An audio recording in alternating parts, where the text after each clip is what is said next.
All right. Yeah. All right, everyone. Welcome to another gaming podcast, episode 13. The TGA episode is finally here. I didn't get dressed up. I didn't feel like we'll save that for later. We'll save for next time. You know? Oh, were we supposed to? Okay. Well, Were you supposed to get dressed up? No. Luckily, no one read the memo. I didn't totally change before the show. No, not at all. No, it's okay. Caboose, how's it going, man? Good. I'm glad to be back. I'm sorry that I missed the last couple of episodes. I know there was a lot of exciting things that I could have been there to talk about, but I'm glad that you guys held it down. I'm happy to be back, especially for such an important episode today. I mean, man, there's going to be a lot to talk about. There's going to be a lot. I imagine me and Camille are going to disagree on some stuff today, like we usually do. Listen here, Camille's on the run right now. I don't know what the beef between you and Camille. Camille's on the run right now. JFK's behind me.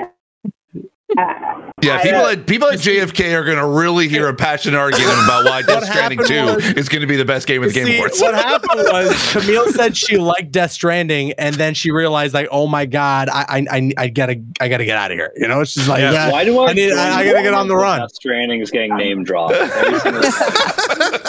It's predictable. Did you Very expect predictable. any less from me, Riley? Yeah? No, but I'm willing to say I expected more, maybe. Oh, okay. All right. Sammy, You know not to keep your standards that high. Yep. You gotta just lower them. There you go. That's okay. actually more on me than you. Yeah. Sammy, how about yourself? You were playing some basketball yesterday. You doing some A little bit of and ones? basketball. Yeah, you joined the Raptors there? What's going yeah. on? I got to miss shots and stuff. It's fine. But had a little 2K event yesterday at Scotiabank Arena. That was super fun. I missed being on the podcast last week. I broke my streak. So I'm That's officially not on every single episode anymore. It was an all men edition. Wow. You know, we were That's what we need in this world. Yes. Right. Yeah. I mean, we did get that breaking news, though. That was that was pretty dope. That was really nice. I love that clip. I love seeing Steve's reaction. Oh, yeah. I know. Yeah. It was so You're just like, Your reaction was priceless on that. That was amazing. What a win. Steve Saylor, how's it going, man? Good. I finally finished Alan Wake 2. Ooh. Yes. Perfect timing. That Perfect game is timing. good. Oh, that game is so good. If it was like a little bit more accessible, I would be like, I would highly recommend it. But it's a story and art direction alone, like it is like it's so meta beyond reason, and I absolutely love it for it. I mean, Sam Lake, he's up there. I mean, if we're talking like top tier, like Kojima, Todd Howard, we're talking like, yeah, Sam Lake's definitely high up there. He's got to be at this point. It's so good. All right. Steve V, how about you, my man? Steve Monday. I'm doing really well. I'm glad we have a full roster this week. This is really exciting for me. I spent the past weekend playing an obsessive amount of Call of Duty Modern Warfare 3. So it was fun. Yeah, me and Riley, we shit on some kids. It was a lot of fun. A lot of fun. And then we played Call of Duty. Yeah. I definitely want to talk about Call of Duty after our Game Awards, because I'm really surprised by the reviews of this game. I was having a blast with it, so yeah, I'm really surprised with everyone's reaction. Riley, how about yourself? I was playing Call of Duty. No, I was playing a ton of Call of Duty, which was just a blast. I unlocked the Super Mario RPG Tetris layout in Tetris 99. And nice. What else did I do? Oh, I'm kind of inching towards a platinum in Nickelodeon All Stars Brawl 2. So now I just have to play some online matches. I've completed everything else, so I just need to play some more online matches, and I'm done. There you go. All right. And then Camille, you're on the run. What's happening? Firstly, I just want to say, quality Riley to just show off like that. Jeez. Secondly, I'm gonna platinum this, and I'm gonna get this, and I'm doing this. Probably no one cares. Anyway, I apologize for nothing. I'm in New York. Well, I'm leaving New York, going back to Toronto. I had an event that was like talking about women in gaming and being mindful. So that was cool. I realized I'm talking fairly loud, so I'm going to stop doing that. But yeah, I've just been playing a lot of games on the go. I'm playing a lot of Tetris 99. I haven't played Tetris Layout though. Riley, I'd love to face you if it was possible. Ooh. Laying down the gauntlet. There we go. Yeah. I mean, you won't I beat you though. I'm sure we'll have fun. Okay. And then Call of Duty Modern Warfare 3. I have not. I felt like because of the reviews, this is the Call of Duty I'm not going to hop into, which is going to be the first Call of Duty ever. But now I want to because I saw more of zombies. And I really want to play, so I may have to hop in there, Steve, with you. Riley, we'll see if we invite you as well. Yeah, let's do it. Yeah. See if Thank we you. invite you as well. And that is Camille live from the airport. Live from the airport. There you go. Make sure to direct all her questions to her because she's speaking very loudly. We're gonna add more attention to you. We're gonna direct all the questions to you. So, Sam, you want to take away with the Game Awards? Oh, sorry. Go ahead. Yeah, go ahead. Yeah. Oh, sure. So what we've done here at the podcast is we did a little questionnaire and passed it out to each podcaster. And with the answers in mind of who we think is going to win each award at the Game Awards this year, let me share my screen here.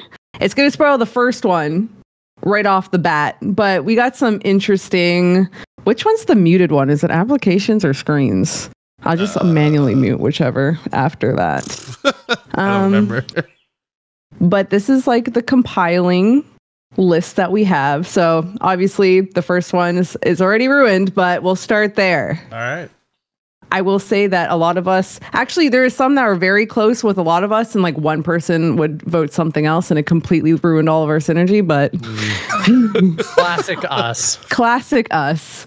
But for best musical score, Hi-Fi Rush won, which I know I voted for that. I don't know who voted for that one. I definitely voted for that. Probably. One I don't know. Okay. I wish we could see. I wish we could see which ones we voted for. I can't fully remember. No, I can. It was so long ago. It was it was just this morning. But because there's just so many. There's a couple we'll get to that I'm I know for sure which one I chose here. Right. Yeah. But there were a lot of them many, are also remember. The margins between me picking say Hi-Fi Rush and Tears of the Kingdom are so thin that yesterday I could have voted for one, today could have been something else. Yeah, I'm trying to remember if I voted for Hi-Fi Rush or I voted for Alan Wake 2 just because of We Sing Alone. Right? Okay, I'm gonna pull it up on another screen so no one could see actually who said what for the other ones yet. Oh, okay. So let's see. Camille did Legend of Zelda, Marcel Hi-Fi, Riley Final Fantasy, Caboose Alan Wake 2, Steve Monday, High Rush, me, Legend of Zelda, and Steve Saylor, High Rush. Oh, okay, I did do High Rush. Okay, good. Yeah. There you go. I mean, this one is a bit of a toss-up, but Hi-Fi Rush does have such good music. I mean, that's the whole game, right? Yeah. And then Alan Wake, another great one. And then I know Final Fantasy 2 is one that I know a lot of people would choose, but I think for sure Baldur's Gate is out of this race. It's gonna win a lot of awards next month. 100%. But I don't think this one. I don't think it's got this one in the bag. If it was Divinity 2. Divinity 2 had a really good soundtrack, and in comparison, Baldur's Gate, it has the one loading song, and that's about it. Right. I was about to say if I have to hear about that river one more damn time, you want to go down by the river? No, I'm down with the river. Let me get out of the river. I was gonna say that I didn't even know they had licensed music. I played this game on stream, and it had a streamer mode, and the music was so good. And then people were like, "Oh yeah, this band is in it." I'm like, "What? There's actually licensed music in the game?" I had no idea. You know what's interesting? I actually had a content IDs for Alan Wake 2, but they but the good thing is that they actually, I think Remedy basically was no one's gonna get any copyright strikes or anything like that at all because it was all cleared immediately. So shout out to Remedy for clearing their soundtrack for streamer use. And allow me as well to be on brand for a second in saying that I am actually really surprised that Spider-Man 2 wasn't nominated here. Real? Kraven's score. Kraven's score was good. Yeah. So That's it's one of the true. best villains like scores I've heard for like anything, any movie, game. And I will anything. give it that like the main theme for Spider-Man 2. I love the blending of the main Spider-Man theme with Miles Morales together, like remixed together. Plus just that menu theme, like I feel like it's so iconic now, you know, dun dun dun dun dun, like we all know it. Yeah. So I mean, I would have voted for it over something like Baldur's Gate, honestly. All right. So the next up on the Wasn't docket. Spider-Man nominated for best score when it came out? I think the original was, yes. I'm not sure if Miles Morales was, but again, I just because there's a couple of new things with Spider-Man 2, specifically that Kraven score. I'm surprised that it's not here. I'm gonna look it up. Game Awards, what, 2018? That would have been 2018 for PS4, yeah. Okay, I'm gonna look it up. But in the meantime, next is best audio design. And we were kind of split here, but pretty evenly. I think I remember what I voted for here, and I'm pretty sure it's what we all kind of. I think I put Alan Wake for this one. I think I might have put out Hi-Fi Rush on this one. I can't remember. I believe I voted Dead Space. Yes, you did. Yeah, I did as well. Yeah. Okay, so score Spider-Man 2018 was nominated, but lost out to Red Dead Redemption 2. And that's fair. And that's totally understandable. So wait, what did I put? Did I put Alan Wake as well? I feel like I was in between Alan Wake and Hi-Fi. Yeah, you did. You put Alan Wake too. Yeah. What did I put? I think we kind of need like that breakdown, like who actually did vote for each one of these. Camille, Alan Wake 2, Marcel, Dead Space, Riley, Dead Space, Caboose, Dead Space, Steve Monday, Alan Wake 2, and I put Hi-Fi Rush. What did I put? And you also put Hi-Fi Rush. Oh, I did. Okay, yeah, because this audio design, like it's the entire game for Hi-Fi Rush. Yeah, it's true. It's true. It's designed around it. I mean, I'll grant you, 100% audio design for Dead Space was absolutely amazing. But I think any of those games, whether it's Dead Space, Alan Wake, or even Resident Evil 4, that have just that level of atmosphere where like audio is a big part of the gameplay. Again, just another toss up when you ask me.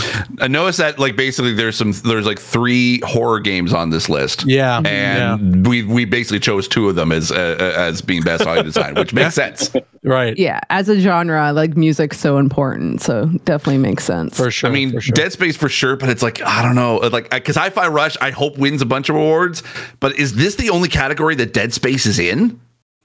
It might. It's one of the very few. So I'm like, I'm wondering if it's gonna win just based on the fact that it's only one category. Right. Award.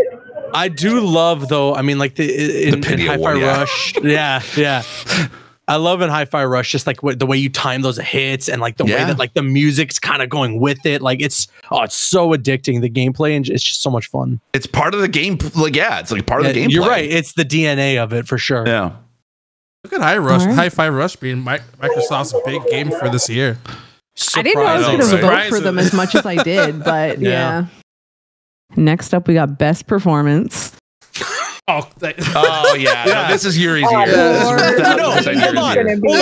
There have been a lot of people coming at me online about Ben Starr in Final Fantasy. I'm surprised that nobody here voted for him because they're like hounding me. Oh yeah, but Yuri was so good though. I mean that the dialogue was perfect. The whole section with the symbiote, like when it really ramps up, and that scene when he's can we talk spoilers? Are we kind of in the clear at that point? We did talk spoilers last week. Last week you did. Okay. Spoilers. Well, spoiler alert. Spoilers. Oh no, Camille still hasn't played. Camille. Spoilers. I've been working.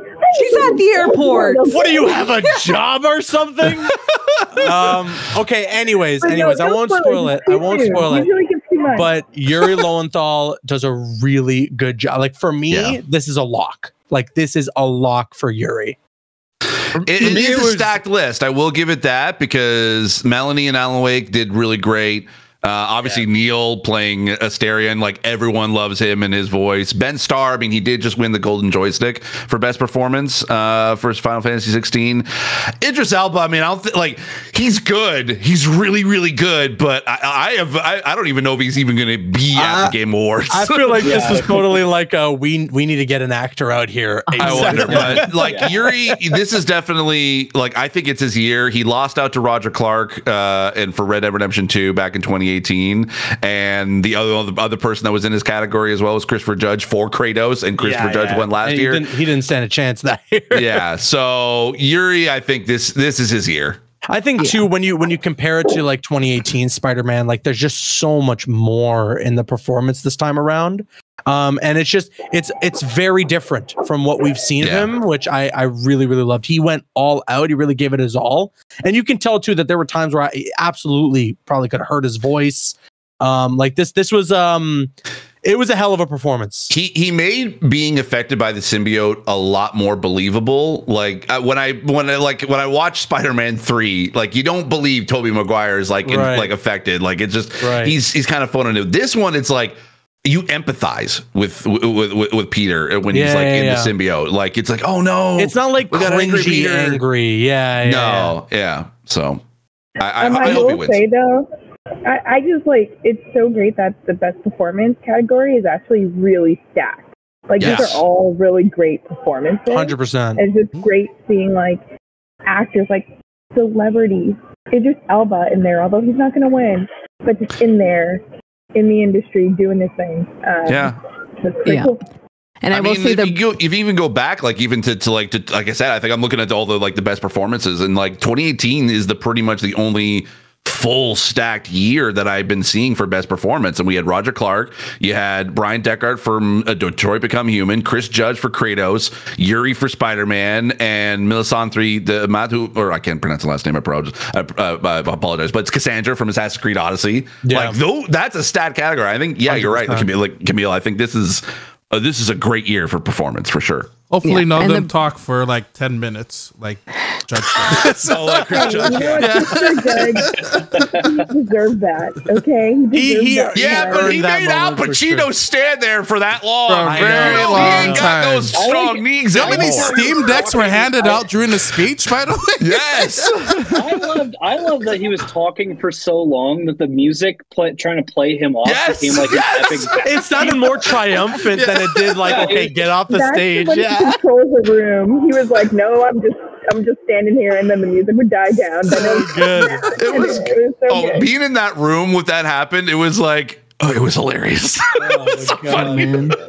And I will say the breakout or the breakdown for that category was Camille, Riley, and Caboose for Yuri. Marcel did Neil. I did Cameron. Steve Monday did Melanie. Oh, and then also Steve Saylor did Yuri as well. So definitely the majority of us did Yuri there. I picked Cameron because I was just like, he was good. It could go either way, and I'm just like, who? If I was a fangirl, who would I pick? So definitely like the Asterion could be a big pick here too this year. Yeah. But I know like Cameron Monaghan, I think that's how you pronounce his last name. He has like the what was that TV show called? The one with Gotham. The one before that, Shameless. Shameless, right. Yeah. He has a huge fan base from that too. Yeah. So I was like, oh, maybe. All right. So our next is Best Art Direction. And I will say for the voting here, Camille and Marcel did Super Mario Bros. Riley did Hi-Fi Rush. Caboose and Steve Saylor did The Legend of Zelda. Yeah. I said Alan Wake 2, and Steve Monday said Lies of P. Yeah, I feel like if Liza P doesn't walk away with a single award, a single award, I'm going to be so furious. And this is the one that I think. Are you charging the stage? Are you going to charge the stage? Is this what you do? All the way from the back. They have a brisk 5 minutes to start raising the guards. No, but honestly, I think like the whole concept of integrating like Pinocchio with this like Bloodborne Gothic feel is such a, like an interesting and unique vibe that for me, like, this is just a shoe, and that's up against stuff like Tears of the Kingdom and Wonder. Well, that's what I'm saying. Like, you have Tears of the Kingdom, Super Mario Brothers Wonder, Alan Wake, and Hi-Fi Rush. Like, you honestly think Lies of P could compete with those? I'm not sorry, saying Steve. it will. I think it should. So this is more of a hope than a. This would be a major upset if like honestly, if like Zelda doesn't win for me. I think Zelda is honestly. I will say this, but Hi-Fi Rush for me, I think would be like a close second. I picked Hi-Fi. That's like fair. Mario's up there too, but like I mean. I will say this, man. going back, like I've got all the years now, going back to 2017 for the like the best category, and Zelda has been nominated in the best art direction, but they've never actually won. The only studio that would have so the actually for the year that they were nominated, it was Cuphead that won. Ooh, that's a great pick, though. That's a very good pick. Yeah. It was well deserved. Yeah, the only repeat studio that is also in this list is Remedy with Control. They won in 2019. So yeah, but Alan Wake too. I mean, Alan Wake has an amazing art direction. Don't get me wrong, but I think that again, this year is so stacked that even Alan Wake kind of falls, in a similar category than I'd say like Liza P, where it is just kind of outshined by stuff like Hi-Fi Rush. I think sorry. Oh, no, I was just going to say, I think because of what Steve was reminding us, how Breath of the Wild was nominated but never won because it was a stacked year, is the year where we kind of see that like ode to the new Zelda, reimagining, because it is a very clear art direction. It stands out. That may actually. Can I change my vote to? I mean, to be fair, they did win 3 other categories that year, so Legend of Zelda is definitely. It's not enough. It's not enough. Yeah, they need that art direction. That's what that's what's ruined it for them. All right. The next on the docket, we have innovation in accessibility. Everyone except for Caboose voted Forza Motorsport, and then Caboose did MK1. Hey, I heard Steve Saylor sing the praises of MK1. And he literally said Forza Motorsport is like the best accessible game. I said best accessible racing game. I did clarify that. So here's the thing. I know I have to still voted for Forza. Yeah. Here's the thing, and here's the reason why I went with Forza. Okay. I had to choose something because I couldn't abstain. I am abstaining from this, so you can take probably my vote off of this because technically I'm on the voting jury for this category alone. I cannot reveal technically my vote for this. Anyways, Forza is a really good game. Forza is a great game. Okay. Here's the thing. Can you say this? Is it bad for me to have voted for Mortal Kombat? I will. Here's what I'll do is I'll break down sort of like essentially what the accessibility was for each game. Forza Motorsport has a great overall accessibility. It also innovated with the fact that they have blind drive assist. Mortal Kombat 1, this is the first time that it was designed almost from the ground up to be blind accessible from the get-go, and also had a bunch of other accessibility in it. Diablo 4, again, another great game for blind players, having an amazing screen reader, but also a lot of accessibility that was built in. A little bit later in the development process, it wasn't kind of built from the ground up to be accessible, but they definitely put in a lot of effort into that. So with screen reader, they also had a lot of colorblind options and text size and a lot of motor accessibility stuff in there, cognitive accessibility. Hi-Fi Rush was amazing for even just deaf and hard of hearing players. The fact that it's a very audio focused game, and yet they really made an effort to make sure that deaf and hard of hearing players can still be able to play this game and enjoy it. Marvel Spider-Man 2, it had some innovations that they basically brought over from Ratchet and their previous Spider-Man titles. There's still a lot more that is coming because there's a lot more accessibility that's being added in their December update, which we don't know 100% when that date is, but they did say December this year.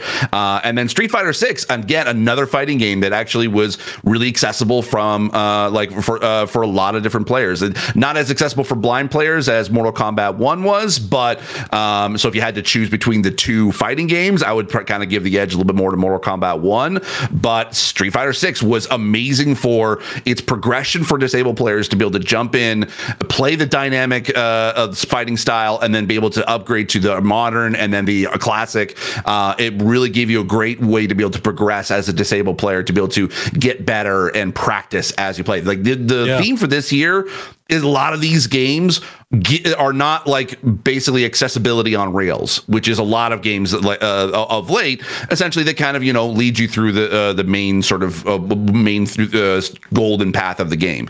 A lot of these games are like, hey, we're going to give you all of the options in the built-in design to make sure that these are playable for a lot of players, and we just give it to you. Like you figure out. You still have to learn how to be able to play, and that's the challenge of each game. Like, we're gonna give you everything you need to know how to be able to play and give you all the information you need, but you still have to be able to get to do well and be able to play the game. And there's not a lot of on rails, quote unquote, sort of gameplay in these. So there's a lot. Like, this is the first year, as someone who also was in the nomination jury, to be able to select what games should be nominated. This was a very tough year to be able to decide on games to be nominated. Normally, usually there's it's a struggle just to find 5 to be able to add into this category. But the fact that this year is now 6 games, and it's also there's games I left off my nominations list that I really wanted to be able to see in there. Like Jedi Survivor was great. There's a great indie game called Stories of Blossom that should have been in there. And now it's kind of the debate is, should there actually be an indie category for accessibility instead of just just the one? But there's a lot of great stuff in this category this year, and I'm excited to see who wins. I have literally no idea who actually is going to win in this. That's amazing to see that this year, there's a tough choice even to make this category. So that's actually a good problem to have. Of finally a good step forward in gaming. So. Yeah, because previous years we had, obviously, 2020 was the first year we had it. The Last of Us 2 won, obviously. The next year was Forza Horizon 5. That one was a kind of a slam dunk for that one, obviously. And then last year it was God of War Ragnarok. And so each year there was always that one game that kind of stood out amongst everything. It said, oh yeah, no, this is totally going to win. This is the first year that I have no idea what's going to win, because every single one deserves it in this category. Awesome. So then the next one on the deck is Games for Impact. So myself, Camille, and Riley voted Goodbye Volcano High. Caboose did Chance of Sonar. Both the Steves did Vedba. And then is it Tikia? How do you... Chia, like Chia Pet. Chia. Oh, yeah. Okay. And Marcel did that one. Yeah. I'm surprised. That game actually taught you how to play a ukulele. What are you guys doing? Cool. What are you doing? I will say I did not know, I wrote about Goodbye Volcano High, so I'm just well, I gotta go with that one because I know it the best. I didn't know a lot of the other ones. Yeah, I'm with you on that. That was kind of my mindset as well. Yeah. I played a number of these, but I had to go with Venba just because I think it's one of those really cozy games. It also deals with a lot of culture and cooking as well. It's a huge cooking game, which I'm all about. But yeah, it's also Canadian, so that one won my vote almost automatically. Oh, you guys do not want to see Steve V playing Overcooked. Just leave the rice, everyone. Just leave the rice. It's just my one ask is just leave the rice. Leave the rice. Yeah. I actually the comment I want to make about this is that what I love about this category is that there's a lot of games that are nominated that absolutely deserve to be in this category, and it's hard to be able to choose between them all. But one thing I will say about this year's list is that we're seeing games with so many different cultural experiences that are very unique to that culture that I'm so in love with, like Chia, Venba, I think Chance of Sonar as well. There's some we get to see I honestly think, I don't know, what Thirsty Suitors should have been in this category. I know it's kind of I don't know if I think actually, you know what, I would almost say it's a shame that it's a snub that Thirsty Suitors isn't in this. It's a good game. It's a really good game. Yeah. So I mean, it's just this is a tough choice in and of itself. Yeah. All right. And then our next category is Best Ongoing Game. So we have Caboose and Steve Monday did Cyberpunk. I voted Final Fantasy. It looks like, Steve, you didn't vote for this category, Steve Saylor. I think this is the one that I skipped because I didn't You're realize. just like, no idea. Yeah. And then Marcel Riley for Fortnite, and then Camille did Genshin Impact. You probably would have voted for Fortnite, though, right, Steve? Yeah, clearly. Probably. You could be Out of this the list, if I had to choose right now, I probably would say Apex Fortnite. No, I would actually probably say Fortnite because of Fortnite Creative launched this year, and that's definitely an addition to the previous. You're right.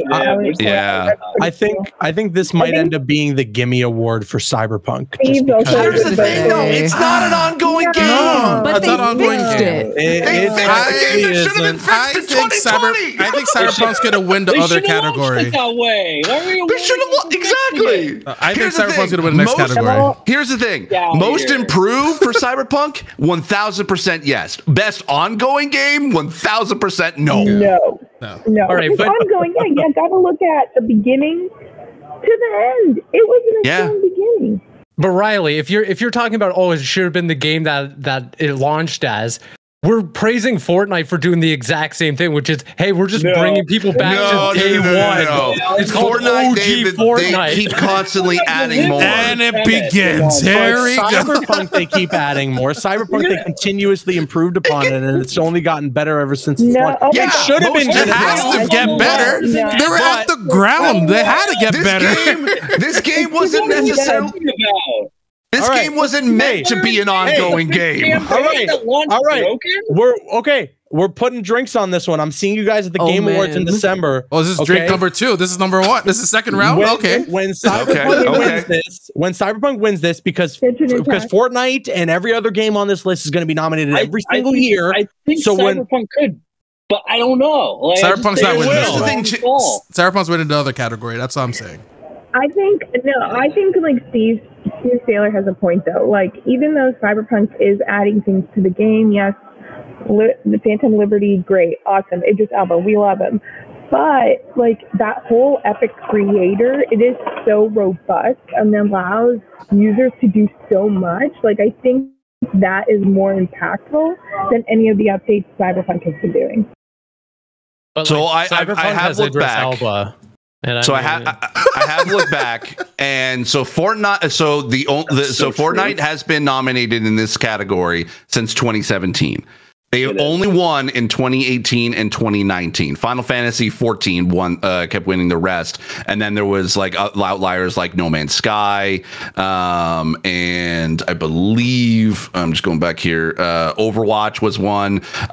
Destiny 2, I think, was 1 year as well. I think that's I'm pulling it up. Actually, no. Destiny 2 was nominated but never actually won. What year did No Man's Sky win? No Man's Sky won in 2020. So that was when they launched their like big. I think it was when like they fixed the game. DLC, the big. Where they're like, no. Yeah. Here's the thing. Okay, here's the thing. Best ongoing game. Best ongoing game. What? Cyberpunk launched 1 DLC. How many DLCs did No Man's Sky launch since launch? Yeah, because it took like 7 for them to fix the game. Were they both broken games at launch? They launched DLCs. That ongoing game, nothing. Is Cyberpunk even still going? It's done. Cyberpunk's done. Fortnite is still going. It's not an ongoing game. No, next year it won't be nominated. This year is this year. Bruce, you and me, we're drinking at the bar. Guys, listen. Jeff Keighley has a stage. Does 47 million over the weekend. All right. This is the one that's dividing us the most. Okay. Here's exactly the proof. Cyberpunk. I feel like we're not going to sit near each other at the Game Awards. We're not. No, we're not. Thank goodness. I'm sitting in the front away from you all. That's fine, Steve. I'm going to call you during the show. You better answer. Okay, here's it this. Best ongoing game. Okay, Cyberpunk had one DLC and one update that should have fixed the game. No Man's Sky, 30 updates since launch. 30 major updates since launch. Great, it took 30 updates to make a good game. Cyberpunk needed one good piece of DLC. And an anime. It was launched 3 years too late. All hell has broken loose. That's a lie. Awesome. The gaming podcast Civil War right now. It all started because of ongoing game. Not even game of the year. No Man's Sky isn't even involved anymore. They had to drop PS4 and Xbox One support. I swear. I'm just saying. This is the gimme. This is the gimme award for Cyberpunk. It is not. I disagree with that. How much of a comeback it's made. All these other games have been nominated before. Some of them have won before. I feel like they're going to give it to Cyberpunk. Steve, do the right thing and vote for Fortnite right now. You're the last vote. Even if it's a gimme award, Jeff's not seeing this. For you don't know that. I don't know. Even if it's a gimme award for Cyberpunk, what you're saying, Caboose, Steve Saylor, let them have it. We know it's Fortnite with that quality creator mode. Can't we all just be friends? Can we all be happy? I will say, because the awards is in Fortnite, maybe they'll just have home field advantage, but I would like to see Cyberpunk win at this point. You know what? No, I'm splitting my vote. It's going to be Fortnite or it's going to be Genshin Impact because that's the dark horse of this whole damn thing. Fortnite has won twice. Fortnite has won twice. Final Fantasy 14 has won twice. Genshin Impact has never won. Apex Legend has never won. Genshin Impact wins, you all owe me won. Cyberpunk is not an ongoing game. It is this year. It is this nominated. year. It's not. So you get 2 years of nothing, and you get 2 years of nothing since launch, and then the year that they actually do launch something, then you want to give it a best ongoing game? That's Look at the category. Right. What do you mean look at the category? Best ongoing game means it's been updated since launch. There's been updates since it has one This time. isn't even the most controversial no, this is actually this is a controversial. I've seen a lot of conversations around the fact that Cyberpunk should not have been in this category. All right. Just wait till we get to Dave the Diver, because now we're just throwing that one I agree. I'm cutting everyone off. Next category. I'll say this. I love Cyberpunk. I love Phantom Liberty. The update 2.0 is the best that the game should have been. But this is what the game should have been in 2020. I'm just saying. You just more. Next category. Best VR/AR game. So we got Camille with Resident Evil, Marcel, Gran Turismo, Riley, Caboose, Horizon, Steve Monday, Gran Turismo. I did Resident Evil, and I don't know why I'm pronouncing these titles the way I'm pronouncing them, but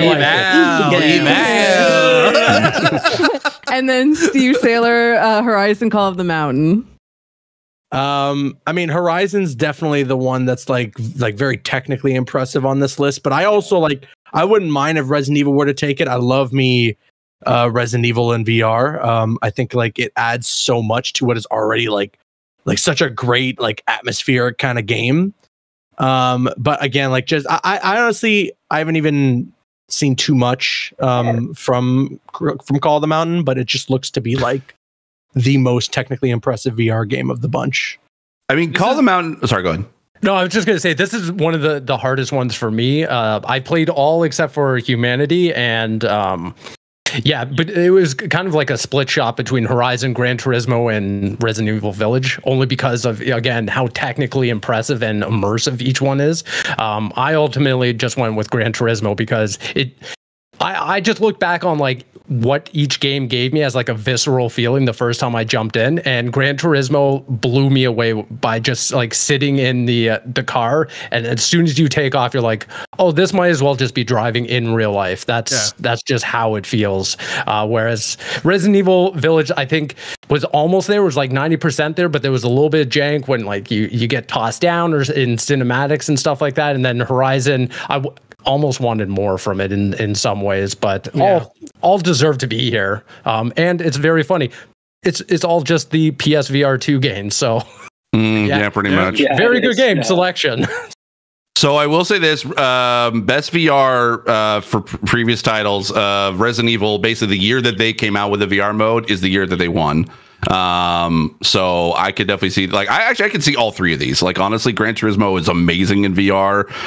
It's the only time that I've actually play a game where I'm inside the car. I mostly play like third person mode, but with this one, I totally played with third person or first person, and it was great. It was an amazing immersive experience. Call the Mountain is also really good too. I mean, it's like, if you like Horizon, you're gonna love it. And they do have a great also accessibility mode where you will never fall. They actually have that no fall. Like, so you can be able to take your time and not be scared about, you know, grabbing a handhold or whatever. I'd say I could, like, any one of these three that we voted for, I could totally see it winning.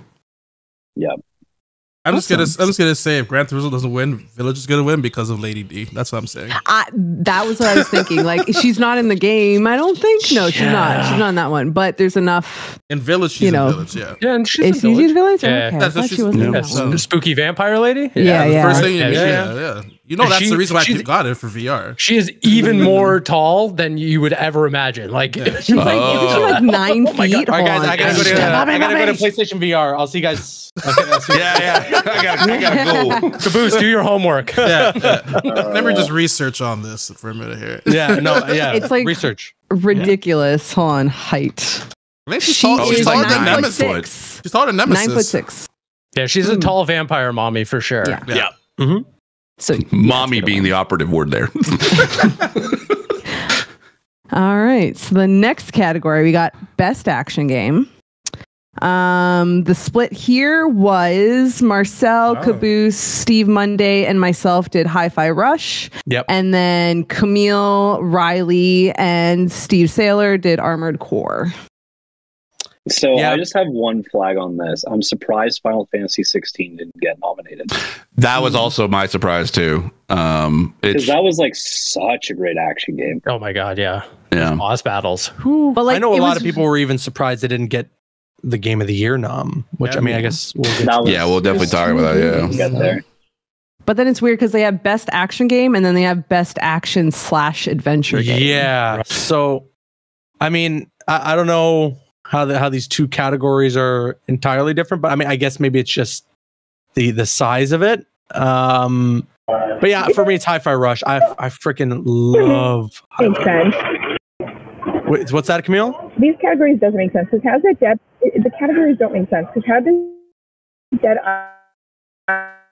Island 2 make best action game but not like best action adventure? Like, I would kind of put that more like an action adventure game. Like, you're saying Dead Island 2? The others. I don't know. It's weird. I'm looking at the previous years for best action, and they've actually had some pretty kind of a pretty good variety. We had Wolfenstein 2. Was I cut out?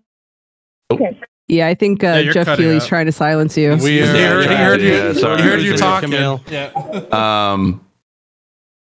Yeah, so 2017 was Wolfenstein 2, and Dead Cells was 2018. Devil May Cry 5 was 2019. It won. Right? Hades was 2020, and Returnal was 2021, and Bayonetta 3 was 2022. And it looks, just kind of based on the nominations alone, like you could definitely see a difference between the best action versus best action adventure, but it is a weird category that I think it's like best action's kind of like the sort of the not like the AAA third, like what's considered like third person or first person, whatever. Yeah, that's what kind of like this is. Yeah. All right, and then our next category is, as we just said, best action / adventure.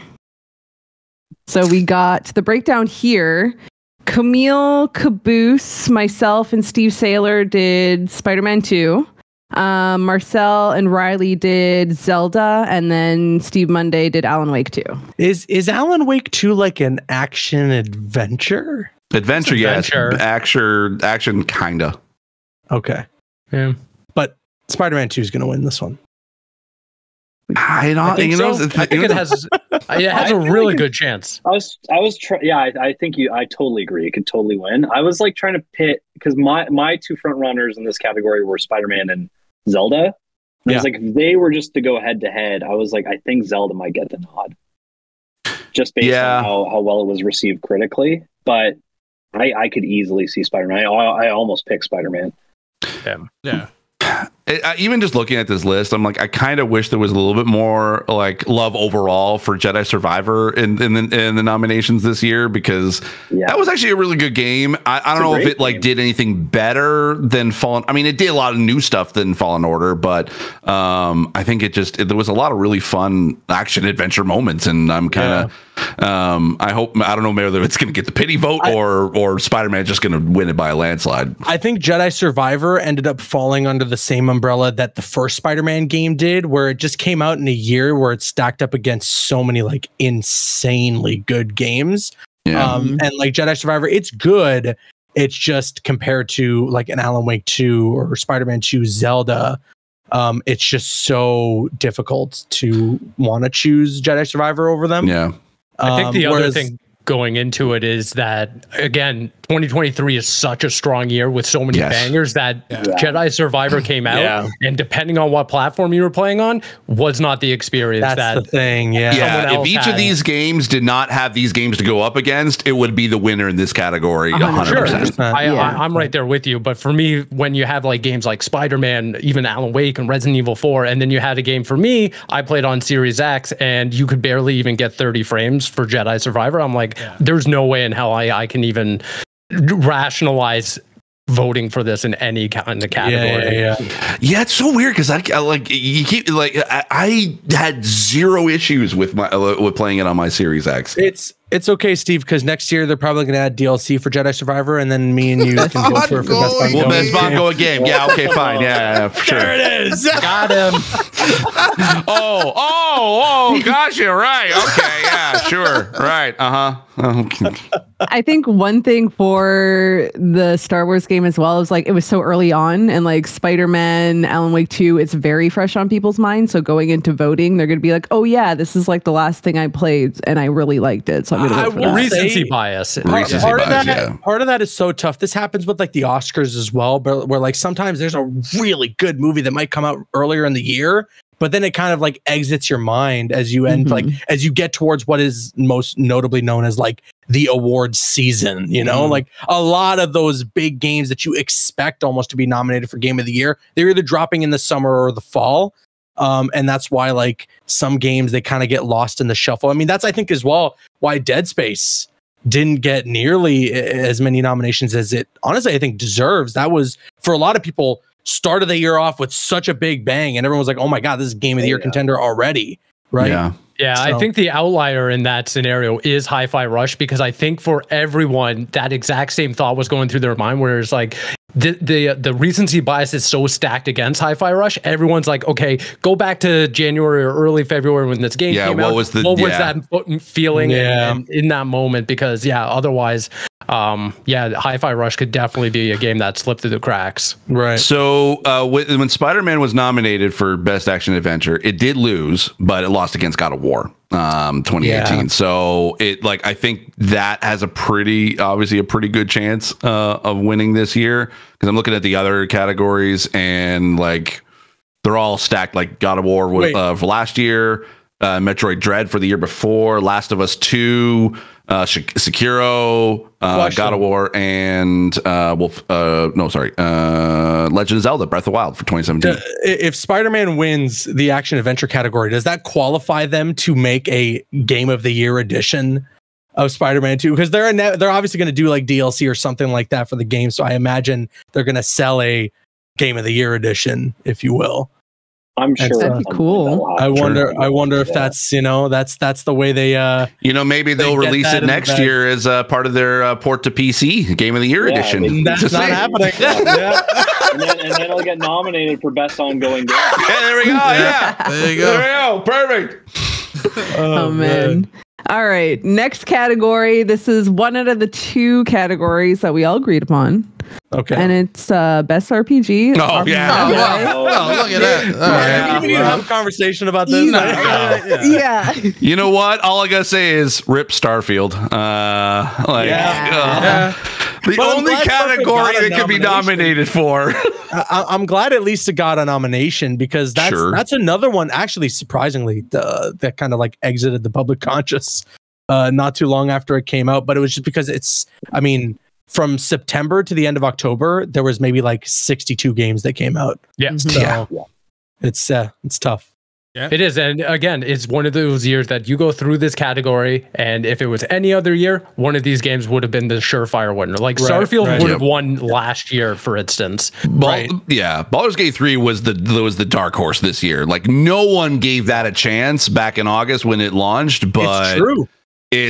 Like when that launched, it launched big. You know what? Yeah. No they better give this. They better give this award to the bear or the animators of that bear, because that's what did it. That's the only reason it's gonna win. I don't remember that many people talking about Baldur's Gate 3, and then it came out, and like all of a sudden, like that, this was a game that like had such crazy legs off the word of mouth, and honestly, I love that. It proves to me that, although it's a sequel and this and that, like for the most part, some of these games can make it through off of just being that damn good. You know what I mean? Like sometimes people will want to buy a game because everyone's talking about how good it is. You know, it definitely broke the bubble in the industry, where people outside of like traditional games and game media were just like, I need to play this game. It was similar to Elden Ring, and to your point, Caboose, was like, for me, someone who grew up with Baldur's Gate 2 and was, you know,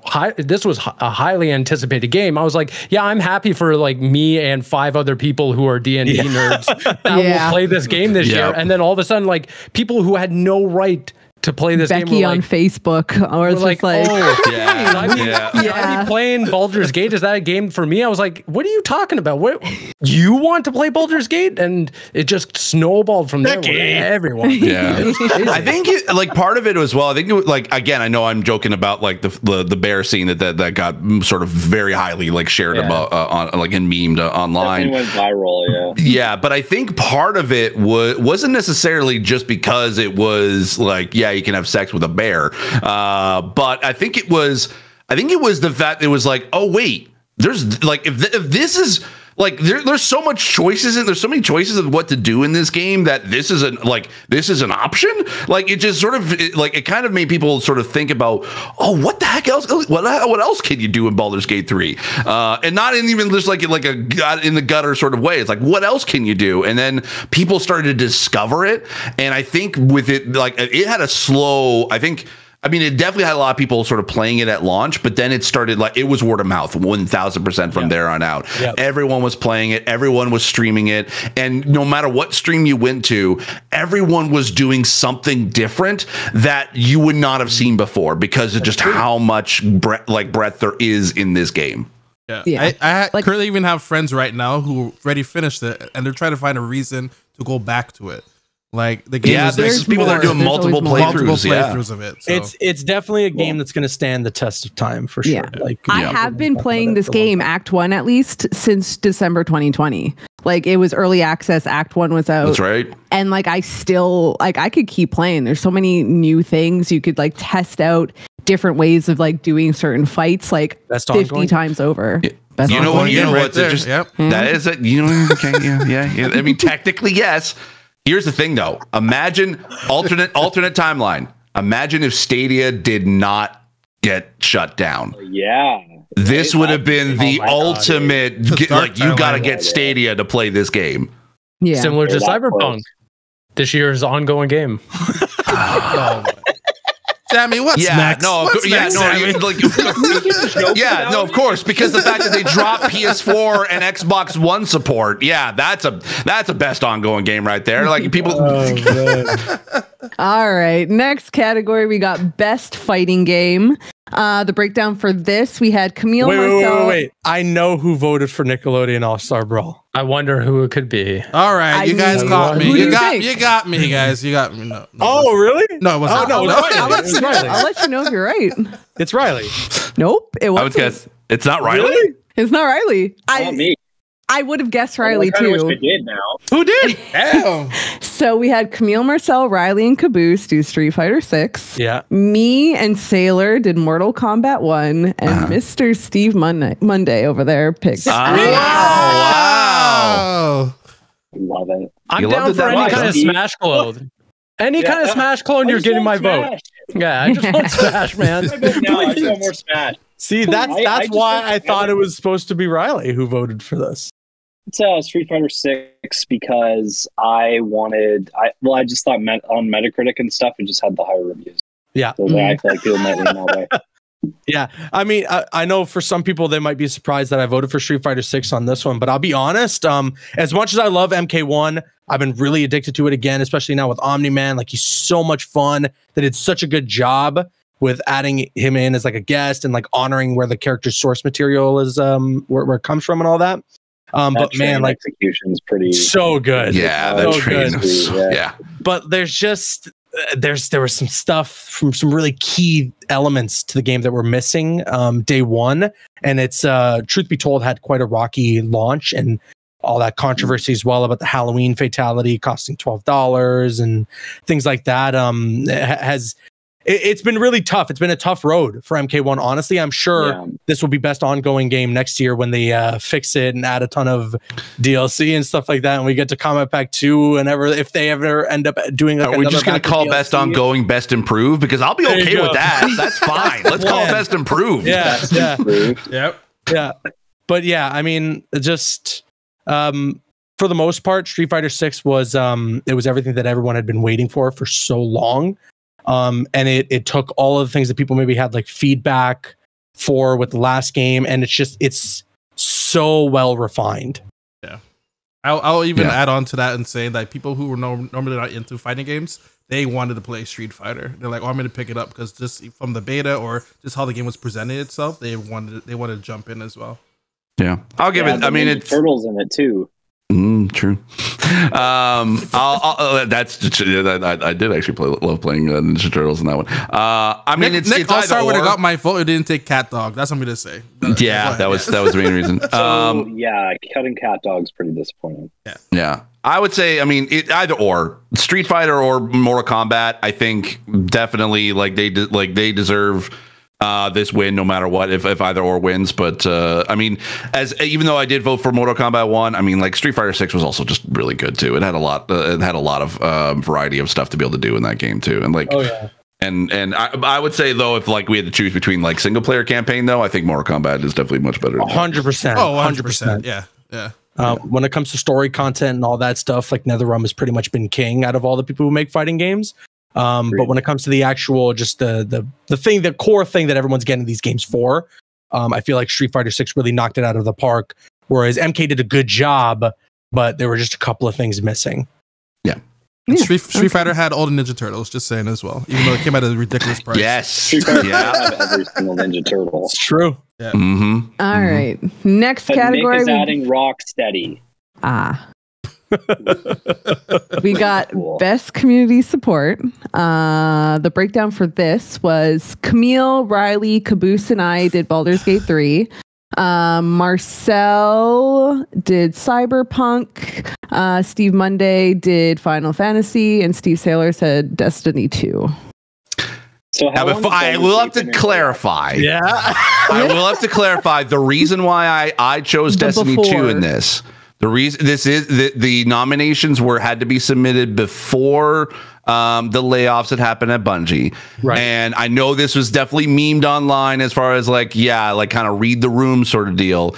But for those who did get laid off from the community team, I feel like that they definitely deserve the nomination, and like I would love to be able to see them win. I probably don't think they will, but I would love to be able to see them win because that the community support that has happened in Destiny over the past year has been great. They really added a lot of trust into the community, that we trusted them to be the Bungie and Destiny to be able to do well, and they were able to be communicative, plus also having a lot of fun with the community too. And they were like you were constantly getting updates from Destiny, which in a lot of like games like this, it's very hard to be able to kind of keep a constant updates of that our players can be able to be interested in. But there was even a whole meme, like it didn't start this year, but there was a whole meme around the This Week in Bungie, which then became the This Week in Destiny. TWAB. It was like the TWAB. And where's the TWAB? Everyone was looking for the TWAB because it was the weekly update. It was where the community team can be able to tell the players what is happening from the core team and basically talk about all the different things that were there. So that's why I nominated Destiny 2 in this. And I feel like I personally would love to be able to see it win. I think the majority is probably right on this. Maybe Baldur's Gate 3, the fact they had 3 years of community support with the early access, I think that definitely is worth the win right there too. Yeah. I mean, I think very valid. Yeah, I think I agree with a lot of what you were saying there, Steve, and as well, like for the people that had put their hard work and the effort into it before obviously the whole situation at Bungie took place, they definitely deserve their recognition. And as somebody who used to be like a hardcore diehard Destiny fan and now kind of just plays it here and there, just jumps back in for some of these expansions, it is nice to see just from the outside looking in how many instances there were of the community saying, hey, this doesn't work for us, and Bungie taking in that feedback and applying it as best as they can in a future update or even in a future expansion. That's something that I feel like has always been the case for Destiny. It's really unfortunate circumstances. And in general, I mean, it's been such a tough year for the industry as a whole. I mean, more recently, we just heard about the layoffs at Amazon Games too. So like, as great as a year as it's been for the actual video games and the entertainment for the consumers, it's been a really, really difficult year for the industry. But I'm with you, Steve. I mean, I totally wouldn't mind if Destiny 2 ends up taking this just for all the reasons that you had mentioned. But as well, Baldur's Gate is just the front runner here. Yeah. All right. Yeah. So then the 3 years of runway. Sorry, just the 3 years of runway and leading into it being so well received critically. I think the community did a good job kind of like adjusting it and fine tuning it and really building it into what it needed to be.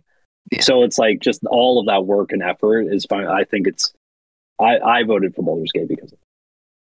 I was just gonna add with Cyberpunk, like the way how they took the L from their bad launch and everything, and even opened up to the community. Like, here's the mod system, and the community even helped out with maybe ways of patching the game as well. That they could even have they could probably even take this award as well, just based off of everything that they have done from the beginning, from how the game launched and opening up the mod system to help improve the game. And like, I feel like it was kind of like a community effort that gave us the final product that became Phantom Liberty and Update 2.0 became. So that's a good and changing the policy point to and being way more transparent about what the plan was is definitely worth noting, because I feel like that's what lacked leading up to launch the first time. So it was nice that they pivoted and addressed that.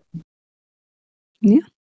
All right. So then moving on, we have Best Independent Game, which is separate from Best Debut Indie Game, which will be after that. So the breakdown here, we had Camille, Dave the Driver, Marcel, Sea of Stars, Riley, Sea of Stars, Caboose, Dave, Steve Monday, Cocoon. I did Sea of Stars, and so did Steve Sailor. Mm-hmm. Now, I'll be honest, I kind of I hadn't played any of these, so I just voted for whatever, but I know there's a larger topic to talk about here regarding Dave the Diver. Yeah, there ain't no way this game's independent in any sort of way. I'm sorry. Unless we're just based on like the look of a game. Yeah. Which even the creator came out and said months ago was like, oh, this ain't an indie game. It just looks like one. This is like when the Golden Globes nominate like a very seriously dramatic show for like best comedy or musical or something like that because somebody cracked a joke in an episode, you know, like this is totally off of just the quote unquote look of the game, or the way it presents itself, like from somebody who may not know anybody. They're like, oh, is that an indie game? Yeah. But obviously that's not the case. And I mean, it makes me wonder as a whole, like, do you think they'll revert this? Do you think they'll have anything to say about this? I mean, Steve Saylor, I know you mentioned as well that there's a bit of controversy about the ongoing game thing as well. Like, like, will they make a comment, or are they just going to roll with the punches? I don't know. You can. I think you kind of just have to take it on the chin and just like, it's not going to win for one. And I think at this point, like, they just have to kind of roll with it. Because to Jeff's point, he has no input into like any of the winners, so like this is largely an argument against all the jury and whether or not we want to look at them and be like, how did you guys not catch this? This was more of the conversation, and is looking through all those outlets that are on the website and being like, okay, well, did no one do any background here? That was my thinking too, because like a lot of people think it's all Jeff's fault, but like in reality, he has no say in the nominations and also the picking the winners. Like he runs the show. He runs it, but it's like that's all he does. Like everything else is left to the jury in both cases. And that was what surprised me the most, is that Dave the Diver, like no one did their due diligence to kind of like take a look and see what games were. But also as well, here's another thing too. Okay, hold on. I have to look this up. Because I have to double check to make sure. I did receive a email to a PR email of saying like, hey, Dave the Diver, you should being on the jury list, and I just want to see if they actually did say like, hey, could put this in as indie, because I'm kind of curious. A little bit like context here I think is worth it for the audience. So Dave the Diver was published by Nexon, which is a South Korean entity. They have a net income of $114 billion. So so very independent, grassroots. Sounds like an indie company to me. Wow. Okay. So I won't say what categories. I won't say what categories the PR team suggested, but indie was not one of them. So did they own the company that made it? This $1 billion company, or did they just publish? I think that's kind of it. They published. It is developed by Mint Rocket, which I'm not too sure about, to be honest. I thought it was just like an internal small team that did it. I wasn't sure if it was like part of if it's like a first party studio. They just published. No, sorry, no. On the website it says Nexon Korea Corporation, all rights reserved. This. All right. This is just like a subsidiary. Supposedly it's like it's not. It wasn't acquired by Nexon. It's just a sub brand / division of it. Either way, I don't know. I think it's the original Cuphead was published by Microsoft. So if it's a publishing thing, I'm like, okay, that's a little different. Yeah, but if they own it, then no. Get it out of there. Get it out. Honestly, here's the thing. Like, yes, Dave the Diver is good, but I think Sea of Stars is better. I'm giving the Canadian route right Canadian there. pride. I'd be more outraged if there wasn't like a clear winner for this category. Yeah, it's actually the one year that I actually played a majority of these indie games. I'm like, normally I usually stick with AAA, so this is pretty good for me. Also, all the games are good. Like Viewfinder, fantastic. Like Viewfinder is amazing. Cocoon's great. Dredge, fantastic. Like they're all good. Dredge is the only one I hadn't played yet, so I was just like, but yeah, everything else I played, I'm like, wow, really good games. Next category, best debut indie game. Then our split here, we had Camille, Marcel, Riley, me, and Steve Monday do Cocoon, and Caboose and Steve Saylor did Viewfinder. Yeah, if y'all haven't played Cocoon, this is an unreal game. That's it. Good games. Yeah. It's not a knock. Like me voting Viewfinder is not a knock against Cocoon, because you are right. It definitely is a good game. I personally like Viewfinder because of just it just I mean, I know both have like sort of different like kind of new ways of gameplay. I just love what they did with this. It's like the fact like every time I took a picture of anything in Viewfinder, and it just there was so many Easter eggs of things to find just within that picture alone. Like it just. They're fully interactable environments, like, and it's seamless. So that there's no loading screens for any of it. You just walk right in, like, and it doesn't even have to be photos. It was drawings. It was photocopies of photocopies. Like it just there was so much like really cool stuff that they did in Viewfinder that I like. I just loved it. I loved it so much. So why do you hate Cocoon though? Because I hate you, Riley. No, I'm kidding. I love you, Riley. Whoa. Sell it and smash, you guys. Sell it and smash. Riley, I love you so much. I don't want any of this in Smash, I'll tell you that. You guys got me riled up because of Cyberpunk, I swear. Well, the next category, everyone loves Marvel mobile Snap. games.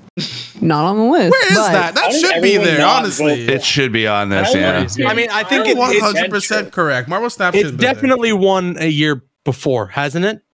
I want to know why Riley voted Hello Kitty Island Adventure. Hello Kitty Island Adventure, guys. Because it didn't just come out. Are these supposed to be games that had just come out?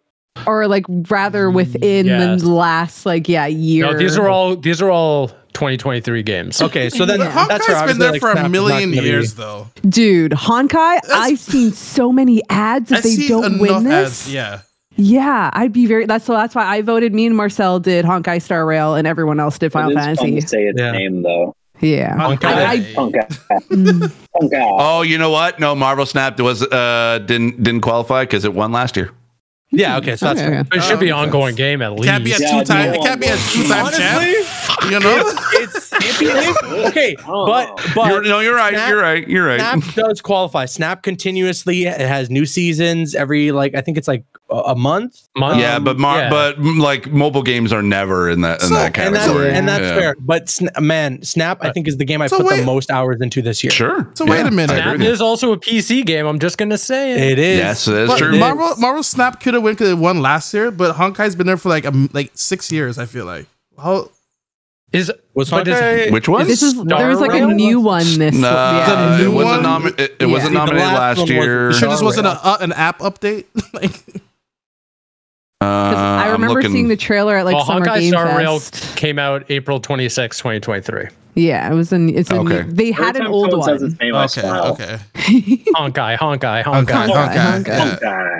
Like Beetlejuice. But you know what? Mobile games. Good job, guys. Our next category here, best family game.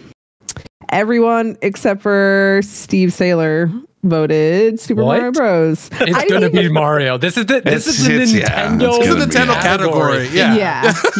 But Disney Illusion is so good. It is the definition of family game too. Yeah. You got all the Disney characters. The fact that there's zero combat in that game, like literally there is no combat. It's just platforming, and it's just it's such a good game. I know Mario. As a family game. You fight with your family, so it's Mario.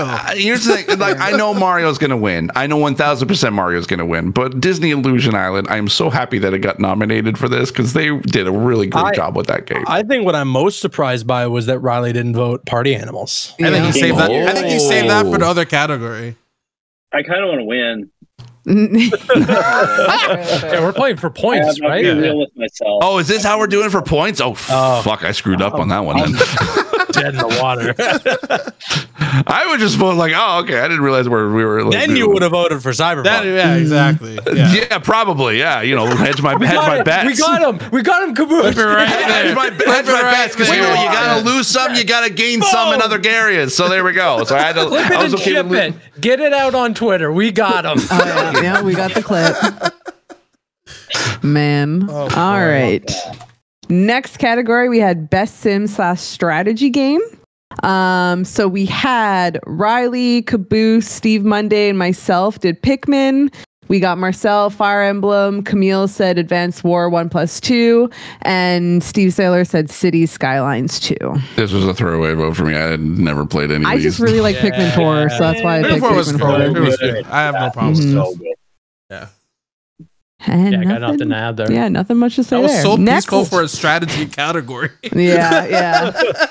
Wait, was Pikmin in the best family category? Yes. Oh, it is. Okay. But like Super Mario, like 100% could have win over Pikmin 4. No, I know. I was just like, I just didn't. Yeah. Okay. Yeah, that makes sense. Next is best sports/racing game. Everyone except for Camille did Forza Motorsport.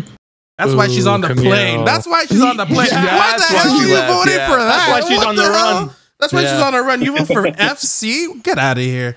To be fair, I have heard a lot of really good things about FC24 this year. So a lot of people I know that I know that have played it, they really did like it. Is it better than any of the previous FIFA games? I have no idea, but yeah, no, it's Forza Motorsport. Do they not call it FIFA anymore? No, they lost the license to that. Well, no, they didn't lose it. They purposely chose not to renew. Interesting. That's a smart way to say that they lost it. Yeah.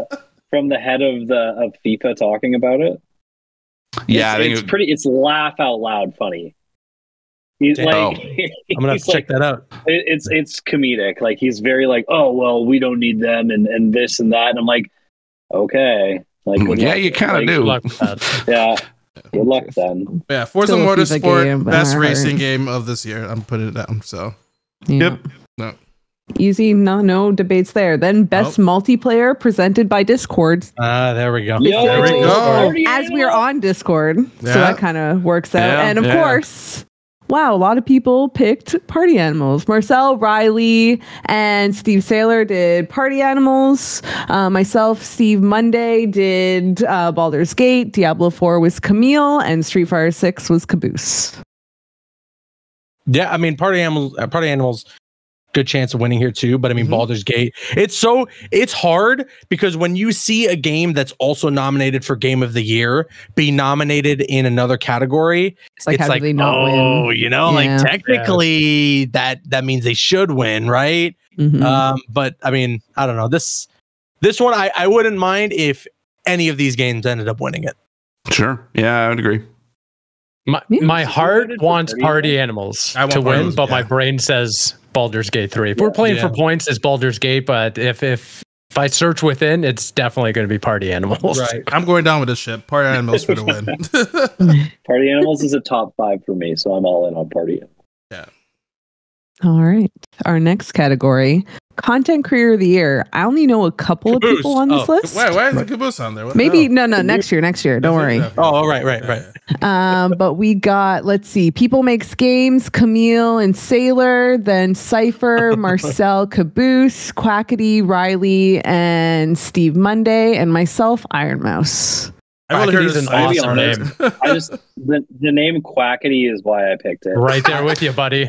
Cypher is the only one that I know. Yeah, on the same list. here. And but apparently, I heard about People Makes Games. They do documentaries apparently, so I might have to check them out. So yeah, they do.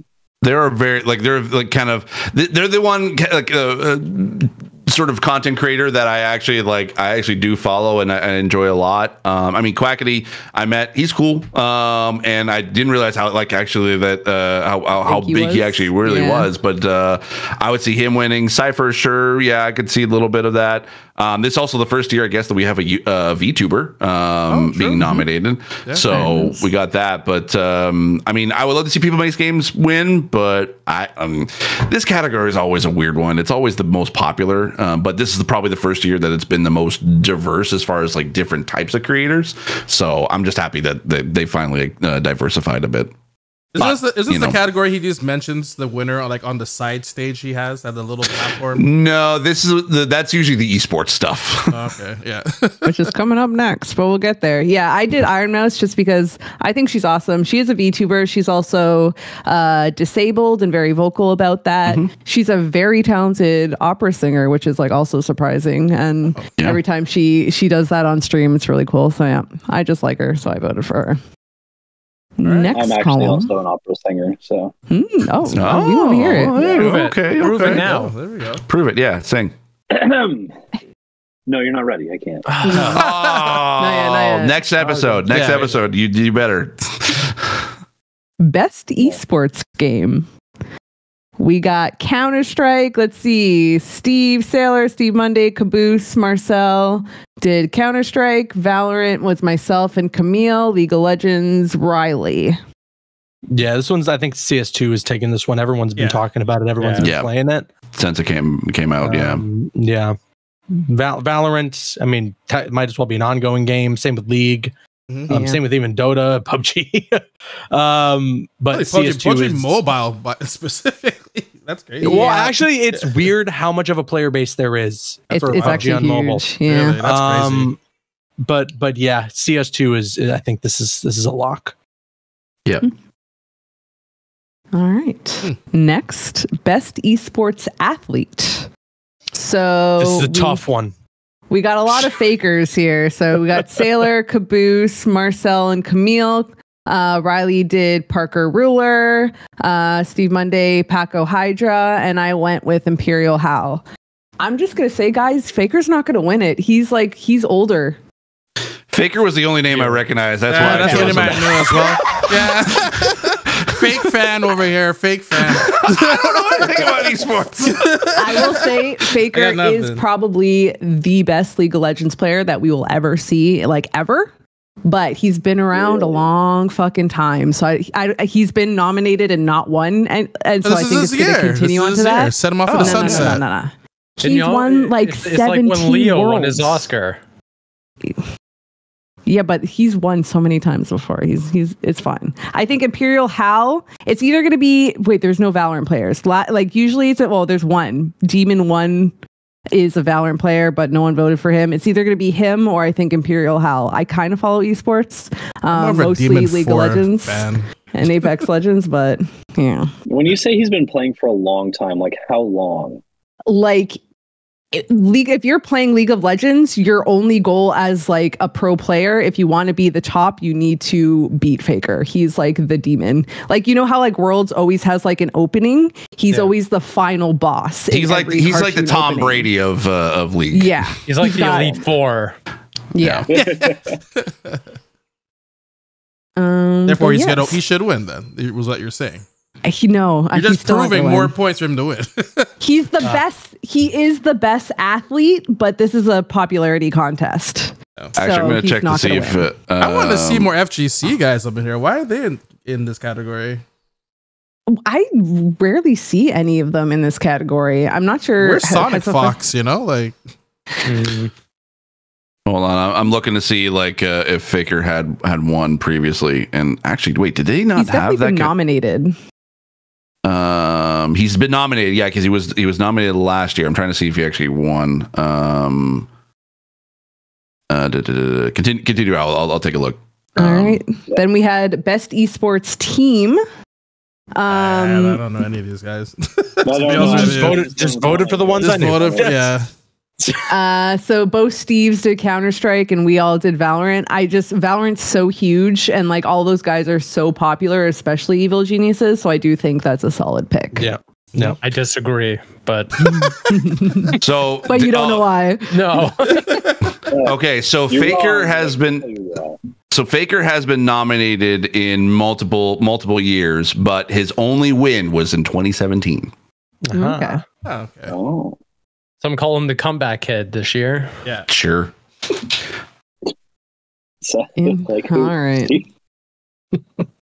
What? I don't know. It's just some people. I don't know. It's just I'm sure someone does. I don't know. Next category, we have best esports coach. I had no idea for any of these, but we had Camille, Riley, Caboose, myself, and Sailor do Christine, and then Jordan, Steve Monday, and Danny Zonic, Marcel. Yeah, I just know Evil Geniuses. Yes. I just know Evil Geniuses, yeah. I picked it because the nickname, that's all. The nickname was my choice, that's why. I think I read that, I don't know how to pronounce the actual like gamer tag, but Remy. I heard that apparently Remy had not coached at all this year. Apparently Remy had tweeted out something like that. It was like, I have not coached a team at all this year and yet was nominated. So, hey, whatever. There you go. Congrats for him, I guess. I get nominated next year then? All right. Yeah, I'll nominate you, yeah. Get me in there, guys. Put me in, coach. Next, we have Best Esports Event. Everyone except for Marcel, Caboose, and Steve Saylor said League of Legends, and everyone else said EVO. Yeah, I mean, I went to Evo in person. Oh yeah, so, Evo. I mean, obviously, that's okay. I'm a little biased. I found this year's Evo was the best of. It was special, man. It was good. It was special. I can imagine. I just wish Smash Brothers in it. That's the only thing. I feel like that is the one thing that was definitely missing. But man, like, just again, I have complete bias in this to give full transparency for being there in person. Isn't it that like because Evo is owned by PlayStation now that's why they couldn't get Nintendo? That's exactly why I believe so. But yeah, I mean, hey, they're working together on a Zelda movie, so maybe they'll change. Right. Hopefully they can find some common ground for 2024. But yeah, I mean, it was just so cool being there live, and that Mortal Kombat reveal that they did live. Oh yeah. That it was a really, really fun event. And for me, like you hear a lot for fighting games that like the FGC is like family. And I mean, it's not hard to, it's not hard to convince people of that, right? But being there at Evo in person and being able to witness that exactly, it's like, damn, yeah, like everyone here is family. It was really, really cool. Serious question: do you think you can make a deep run in a Mortal Kombat tournament there? Absolutely not. No, really? No shot, man. I mean, there's some people that I run into online who I don't recognize their PlayStation name or anything like that, and they still like steamroll what even my main character or whatever it might be. So yeah, I don't think I stand a chance. But I love to commentate. I'd love to be on the mic one year at Evo. Hey, people, listen out. Yeah. Let's do that. Yeah. I'm actually commentating a tournament in about like 20-ish minutes. Doing this podcast. Yeah. Therefore, next category. Let's get it. But I will say, I'm very biased. I've been to like every NA League of Legends World Championship event. I think this is funny because it hasn't happened yet. It happens in a couple of days, but I don't know. Are you going? Wait. No, I wish it's in South Korea this year. That's why I said NA, right? Yeah. This one, the World Championships, hasn't happened yet. Wait, the one that's nominated? Yeah. No, it's always. Is it always like they add like it's 2022? Is like they say it's 2023? Let me see. Let me confirm. I should know that. Wait a minute here. What the hell? They retroactively. I always thought that it was like kind of like the what they do for like Madden. 2023. It is 2023. So it hasn't happened yet, but it is bizarre. Okay. Well, I have a feeling it's going to be an awesome one, so therefore it's going to win. Usually it's pretty good. I'm surprised Spider-Man 3 is not nominated. Oh, you know why this was probably nominated? I don't know. You know why it was probably nominated was because the cutoff time of actually the cutoff time is usually like for for nominations. It has to be between before like mid-November. So yeah, but who's nominating it? I will say it's like viewership wise, it's still the biggest esports event. Right. So it makes sense. Yeah. Okay. But other than that, next category. Now we have like the fun ones. I kept this for the end. Right. Most anticipated game. We got Camille, Marcel, Riley, and myself doing Final Fantasy VII Rebirth. And Caboose and Steve Saylor, Star Wars Outlaws. And Let's go. Steve Monday, Hades 2. Mm-hmm. Yeah. Outlaws looks really cool. Outlaws great. Final Fantasy, it's not really my thing. This is just more of like a personal vote for me. Tekken 8's also another great one, but I can see Final Fantasy Rebirth taking it. This was tough for me to choose. I really looking forward to Outlaws and Hades 2. I'm definitely looking forward to as well. So it was hard to choose, but I went with Outlaws because I was like, I need more Star Wars. Yeah, that's fair. Anything else, or do I go next? Yep, next. Nice up. Yeah. Best narrative. We got for Cyberpunk. Oh, we did Marcel, good. Good job, everyone. Steve Good job. Monday, I'm stunned by the results here. and Steve Saylor. Baldur's Gate for me. Alan Wake 2 for Riley Caboose, and Spider-Man 2 for Camille. Yeah. All I'm gonna say is that Cyberpunk, I literally had to pause multiple times on my next choice. There's many. I actually went back. It's so hard to decide what to do in that game, and that's the only DLC where when I finished it, I wanted to see the other options. Yep. Yeah, it was really good. Yeah. Okay. This is a stacked year again. Everything else is amazing. I did vote for this before I did officially finish Alan Wake 2, but Alan Wake 2, like, it's not to say that I would have changed my vote to Alan Wake 2 if that was the case. I think Phantom Liberty did a really great job. It changed enough of the narrative of the game that like Marcel said, like being able to like making those choices in the game throughout the entire Cyberpunk, it's like, okay, yeah, you're just kind of going along with the stuff, and it's like you don't really like you're making choices. It's like, okay, yeah, things happen, whatever. But this one, it was like, yeah, it was hard to decide on what to do. Whereas like I don't know. I either or could win. Like I could definitely see either or, because Alan Wake 2, like that narrative is just bonkers. Yeah, like, it's so much there. I was just playing for points here. Obviously, my personal preference would be Spider-Man 2. But I mean, I think there's a good chance for Alan Wake 2 to take it. I would like to see if Cyberpunk takes its second award of the night through this. Yeah, if this was a personal pick, I'd be all over Alan Wake 2, but I'm playing for points, baby. Okay. I don't know. We were playing for points. I just went with, the thing that we should be going for, our hearts, because that's what I want to win. That's why your heart's going to be broken, man. I'm letting you know right now. If we're doing this for what we think it's going to win, not our personal picks, because I thought that's what we were doing later. Because I was going to say you should have read the chat, but day to day there could be 400 messages in this chat. That's true. I didn't know I went with my heart. That's what I did. Cyberpunk is still my vote regardless. Your heart can be in last place. That's fine. I'm okay with being in last place. This next one, it better be unanimous. Right? It is. Oh, yeah, it is. Let's go. Our second of the night. There is no question about it. There's no question about that. Yeah, no. I actually was afraid that some of us would choose like Mario, and not to say that it would have been a wrong choice. I just think when you compare it to like The Last of Us, to be honest, The Last of Us wasn't on this list, it would have been Castlevania for me. 100%, me too. Oh, really? You would have Castlevania? Oh, okay, interesting. Yeah, far and away. Twisted Metal as well. That I was gonna say, I know a lot of Twisted Metal, like Twisted Metal more than I was even expecting, because I thought that was going to be a major dud. And then like people were like, hey, wait, this is actually kind of good, whereas with Mario it was the exact opposite. I was like, oh yeah, this is gonna like 90% on Rotten Tomatoes, everyone's gonna love it. And then like some people were like, Mario was just a gift for everyone. Like, here you go, it's finally here, type of thing. I enjoyed it. I thought the animation was fine. I honestly thought Chris Pratt did a better job than I was expecting.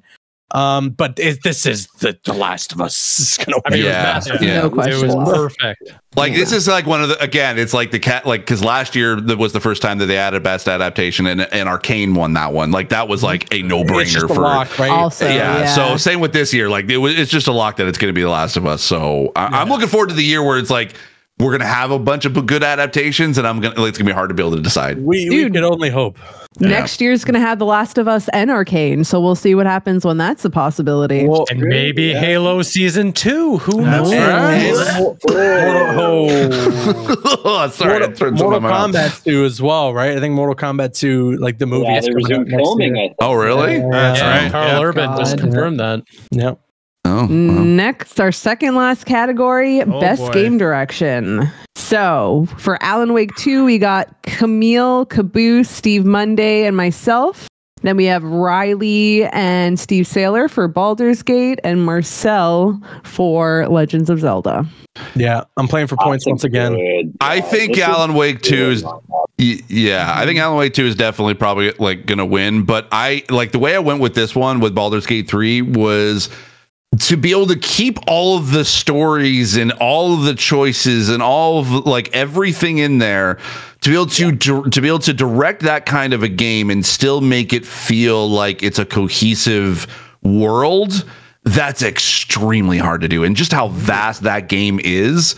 like I got to give kudos to. I mean, and Baldur's Gate is going to win so many awards this year. Like that, it's just a given. But that was where I went with this one. But if I had to choose, I mean, yeah, Sam Lake, like he's we got to see him on stage. We got to see with that suit that he's going to wear, like the bomb ass suit that he always wears on these things. Maybe he might make that face. It was mixed too. So yeah. I actually have a really good. There it is. That's really good. I actually like when I was sitting at Summer Game Fest, I actually had a really good picture of him on stage with Jeff Keighley kind of like pointing at him or just like kind of like presenting him. I sent it to Vita, the community team, and she showed it to Sam, and he loved it. So it's like he has that photo. Great, awesome, great. Yeah. I think that Alan Wake 2 is just a lock, simply because, and everyone that's played Alan Wake 2 will know this, Sing is masterful. Yes. That is by far, in a way, something I've never experienced in a game before, and simply because of that, and what Remedy, Sam Lake, and the entire team was able to set up and do without spoiling anything, it is just on another level as far as like game direction. Yeah. Yeah, agreed. I voted for points. I do think Alan Wake 2 is going to win, but obviously, if it was a personal, I would always pick Baldur's Gate in any category it is nominated in. But Alan Wake 2, it's just, at least from what I've seen, I still haven't played the game. It just looks outstanding. Like, and it looks like it's doing some like really cool new things. So like, that's definitely putting it ahead for me. All right, what we got? The game of the year is our last category here. Here we go.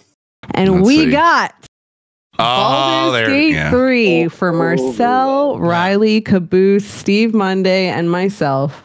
And Alan Wake 2 for Steve Saylor. And, of course, Camille, Legends of Zelda. That's where I split it. It was instead of direction, it was game of the year for me for Alan Wake 2. That's why I went with that. Yeah.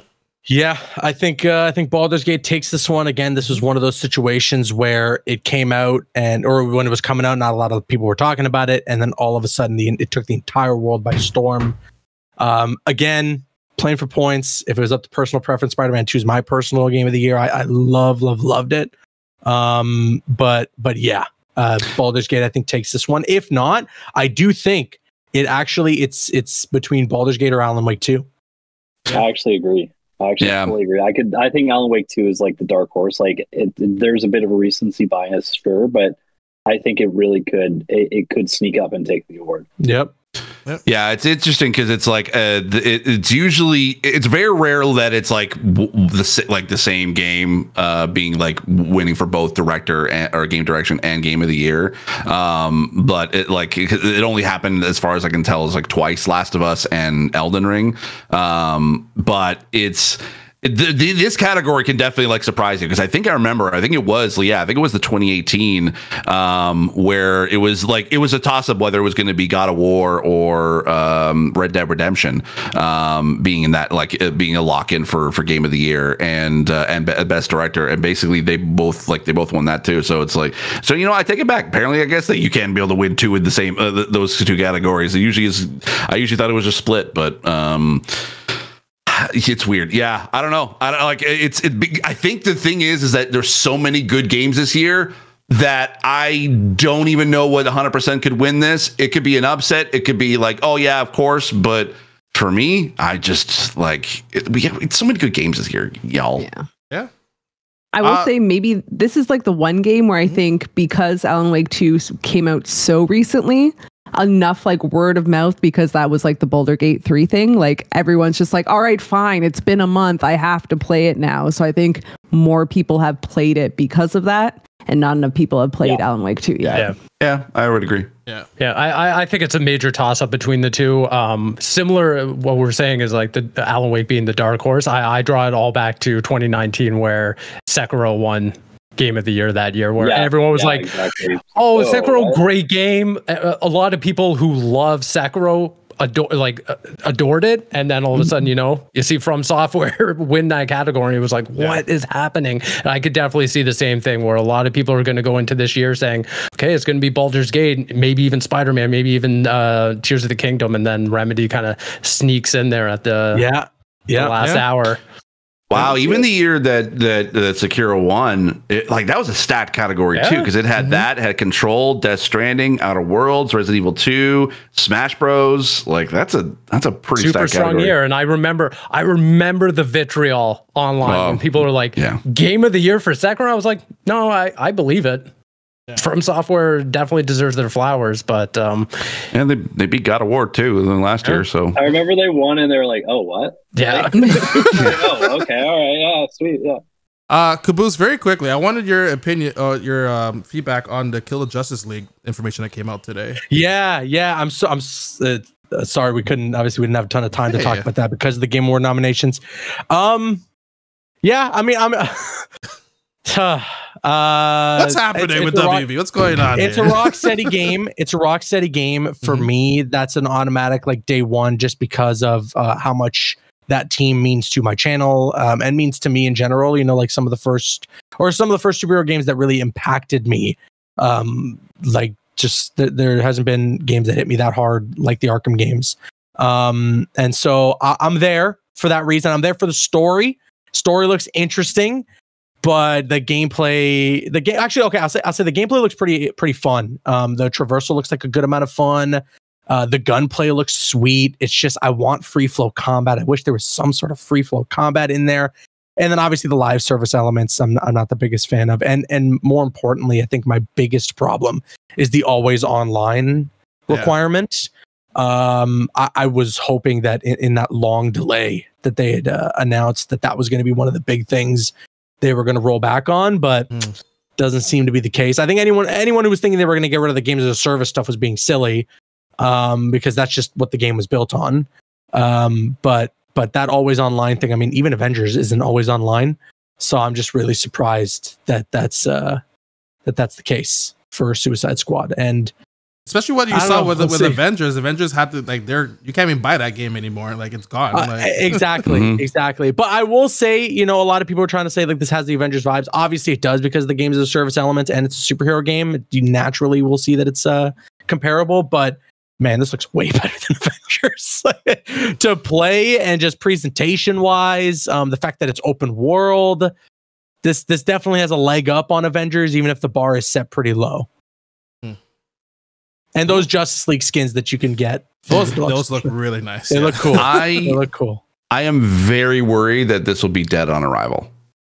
There's certainly a chance that ends up happening. Yeah. I think with just the push of it being games of service, that is not going away. Everyone thinks that they took that time to, went silent and basically kind of came back and be like, oh, we got rid of it. Or no, it's still there. It's still part of it. It was developed from day one as a games as a service. They're not going to get rid of the core element of its gameplay or of its longevity for sure. And unfortunately, I mean, we hear now what the trajectory is from WB Games, which really, I mean, some people too. I made a video about it, and some people were like, "Hey, well, we got the Wonder Woman game. That's not anymore."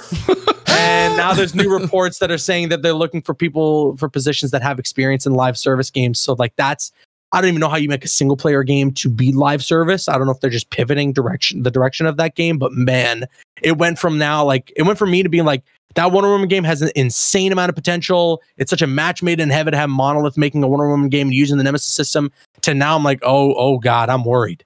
I am worried. Yeah.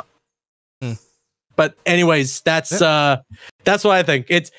I'm intrigued for the story. I hope the story is good, because Rocksteady always tends to deliver on that aspect of their games. And that for me is as well what I did like about the Avengers game was the story. I thought it was pretty solid.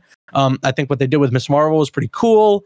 And all the other heroes and the way that they brought them all together was pretty fun. It's just that there wasn't enough of it, So if the story in this game is a good 20 to 30 hour, really fun campaign, then it's okay, the drawback is just the live service elements or whatever they're planning to do there, or the monetization. But if I can have fun by myself, switching as these different members of the Suicide Squad for a good length of time, then cool, I think it was good that the Insider definitely focused, like the first one focused on story and gameplay, because you're right. I think Rocksteady, that's where they shine, is definitely in the story.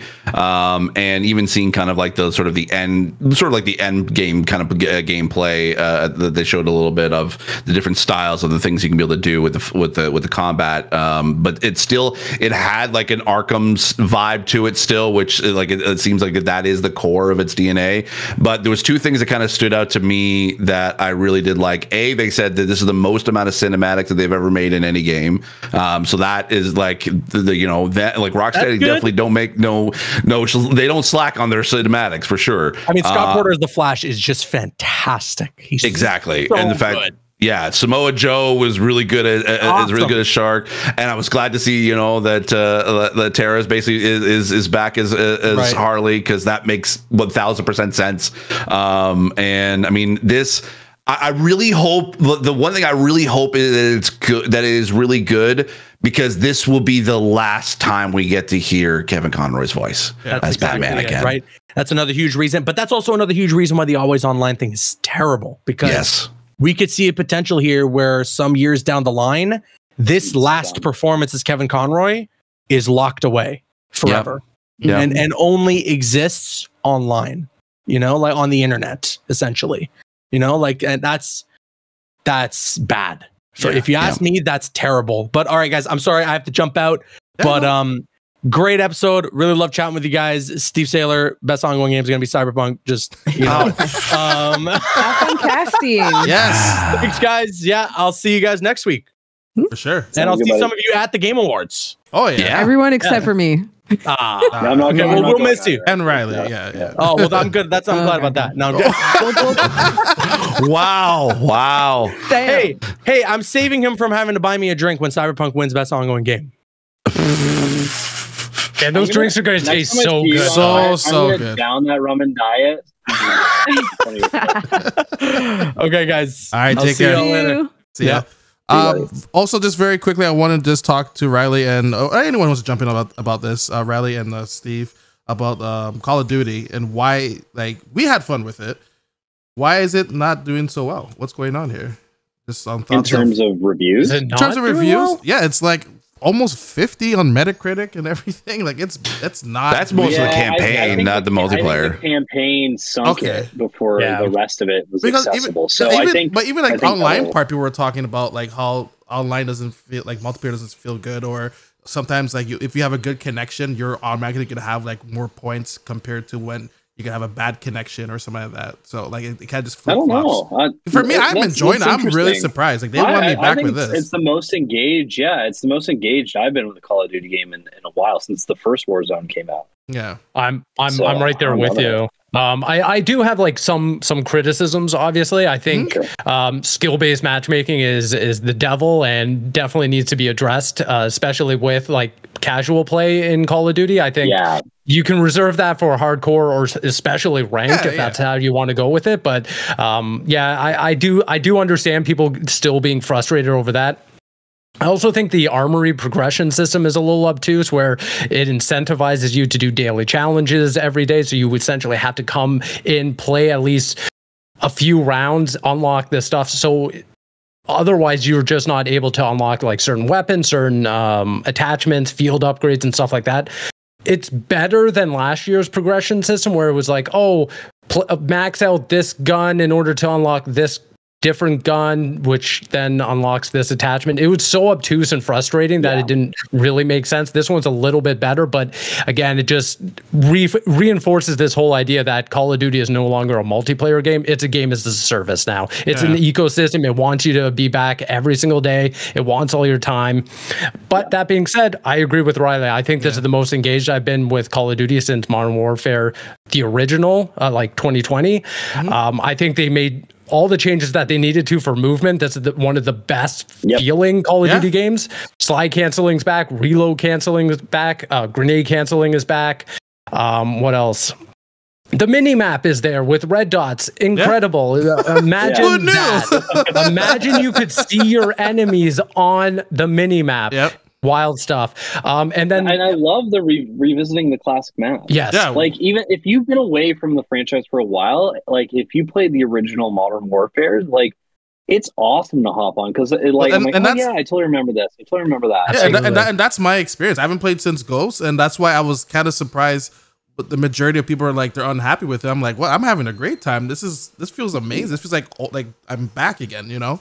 I'll still contest, like, you put any Call of Duty map from the last 10 years, like I'm saying, even go back to what you're saying, Marcel, with Ghost, anytime, like any Call of Duty since that point, up against any of these 16 maps from Modern Warfare 2, like the 2009. Yeah. 2009 blows it away. Like, they are so iconic. The only one I would flag is Nuketown. That's the only, I would flag that as like that might be one of the better maps.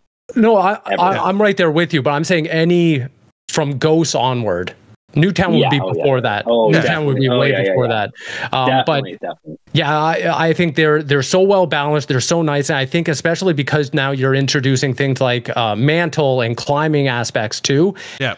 There are different ways to approach the map that you just weren't able to back in 2009. So yeah, it kind of like refreshes the maps in such a way that makes them feel almost brand new, but it just has the layout that you remember if you played all those games way back when. Oh, absolutely. I was totally getting like a nostalgia kick of just seeing the maps. I'm like, wow, I remember how this actually looked all before. And I remember every corner that I used to, I'm like, oh, I used to hide out here. That's right there as well. The climbing does add some definite uniqueness to the game, because you used to be lucky to reach a certain high point back in the day. Exactly. Now you just had to jump up and climb all you want. One thing I hate as much is that battle pass. What the hell? Like, it makes no sense whatsoever. The spawn one. The spawn. It just makes like it's a whole, even just the unlock stuff. It's a mess. Like, cause like I don't understand it. And not only that, when you pick up the Vault edition, you're not getting that stuff until like December, which I thought like you're unlocking all the stuff for this one, which you get coins back anyway. So I was like, why don't you just not give me this pass? Because you're getting back the coins anyway for the next pass.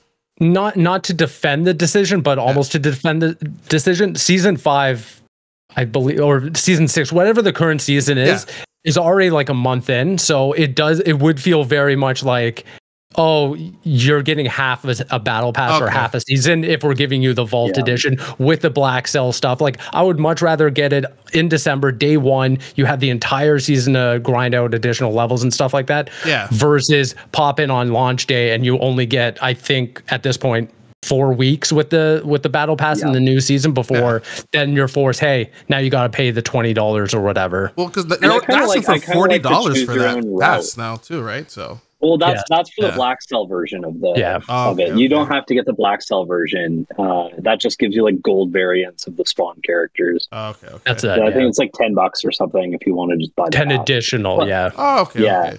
Well, like that's not even made clear. So that's just to show you how like the battle pass is not made clear at all. It's very confusing. Very right. Yeah. The other thing I want to toss out there, the zombies mode kind of rips. I'm down with it. So good. Yeah, it's like DMZ. It's really like all the problems I had with DMZ. Granted, they always called it a beta and they were restructuring it and stuff like that. You're no longer like forced to just scour the entire map for ammo and armor. It seems to be like dropping at like a rapid rate. There's a story there which incentivizes you to come back in and stuff like that. I just love the integration of zombies, but putting a twist on it where it's not round based. You got 50 minutes in this map, and the deeper, like closer into the middle you get, the harder the zombies are. It's a lot of fun. Monsters and stuff start showing up. It is cool. Complete contracts, grab new weapons, pack a punch, do all like the normal like zombie stuff just in this DMZ. Like Riley said, it's like DMZ and extract, and then keep all the stuff. Like, it's pretty cool. Oh my god, I'm having a lot of fun with that. Yeah. Well, like I said, I'm just surprised. Like a majority of people I watch people's streams are like, "Oh, I'm not happy with this." I'm like, "What?" Like, I'm not even the biggest. I mean, I love COD like growing up and everything, and like I said, I had that hiatus period, and I was like, "This feels amazing." So I think it just caught me off guard seeing people's like reaction towards the game and everything. So I think people just burnt out from the game. Yeah. To be honest. Yeah, I think the reaction kind of got bogged down by the negativity before it came out based on the campaign. So I think that kind of like pushed expectations down, and then people were like, "Oh no, it's actually good." Like, yeah. I will also like throw out to your point, right? Like a lot of major outlets like IGN and Polygon, they're doing like reviews in progress for the multiplayer. I might because they wanted to get it out. I think I started seeing like multiplayer and zombies reviews go up on like Saturday or Sunday, like a day after it started coming out.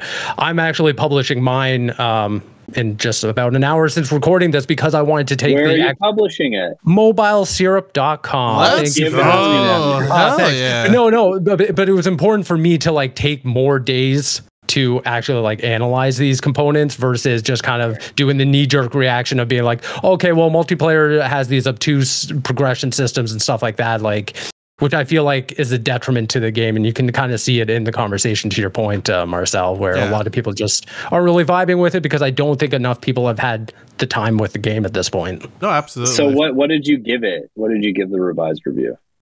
Wait, that's spoilers. Read the review, Riley. Well, by the time this comes out, well, we don't. You can read it in an hour, Riley. What do you mean? Yeah.